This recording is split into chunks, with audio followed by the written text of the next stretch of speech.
What you can see is that the right leg is shorter than the left leg.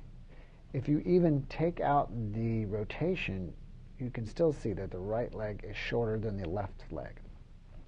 Most people believe that they naturally have one leg that is shorter than the other, but that's not really what they have.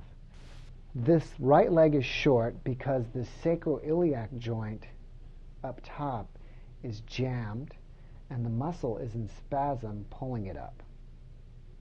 It's the chiropractor's job to adjust this pelvis, get it unstuck, and generally you will see that this leg drops down and the become even.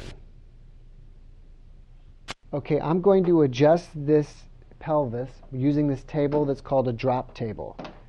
I click up the table, I push on the pelvis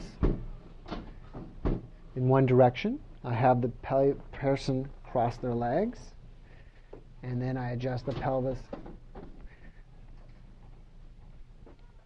in another direction. And that's it. Very simple.